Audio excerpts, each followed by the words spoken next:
Shalom, shalom, parolier et parolières, que la grâce et la faveur du Seigneur soient sur toi.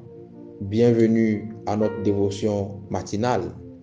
Aujourd'hui, le docteur Yazi te parlera de l'aveuglement. Job, chapitre 36, du verset 11 à 12. La Bible déclare ce qui suit. S'ils écoutent et se soumettent, ils achèvent leur jour dans le bonheur, leurs années dans la joie. S'ils n'écoutent pas, ils périssent par le glaive. Ils expirent dans leur aveuglement. Amen. Vois-tu, il arrive parfois que tu sois frappé d'aveuglement.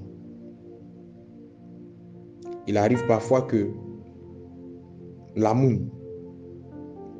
que tu pourras ressentir pour une personne t'aveugle.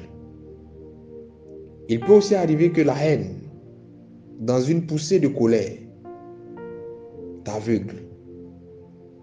Il peut aussi arriver que la joie t'amène à agir avec aveuglement. Et cet aveuglement-là peut être fatal pour toi ou fatal pour tes proches. Quelle que soit ton émotion, quel que soit ton sentiment du moment, efforce-toi de garder ta lucidité et ne laisse rien ni personne t'aveugler. Sinon, tu risques de poser des actes que tu regretteras sur le coup ou que tu regretteras dans la suite des temps. Retiens bien ceci. L'aveuglement peut te rendre sourd à tout conseil venant des hommes, venant de ton entourage. Mais l'aveuglement peut aussi te rendre sourd à tout signe venant de Dieu. Et cela te conduira à ta perte. Il y a certains malheurs que tu aurais pu éviter, mais tu as été aveuglé par un excès de confiance. Tu as été aveuglé par un amour excessif. Tu as été aveuglé par une poussée de colère.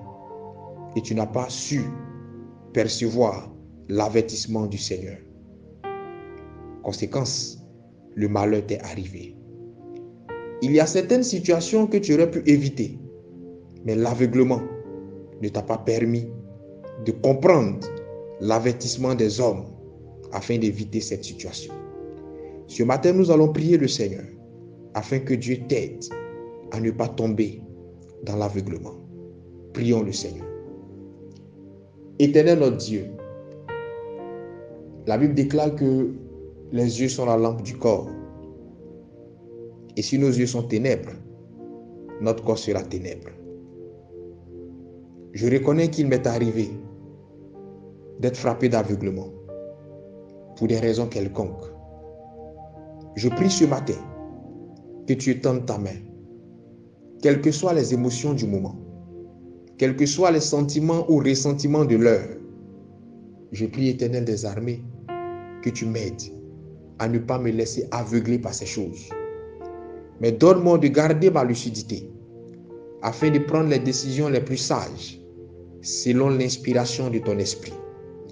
Je prie, Éternel, que tu étendes ta main de grâce et que tu permettes que cette parole demeure sur les tablettes de mon cœur et que tu m'aides à l'appliquer jour et nuit pour la gloire de ton nom. Merci parce que tu le fais. Je le crois, je le confesse et je l'accepte. Au nom de Jésus que j'ai prié. Amen. Shalom chez toi.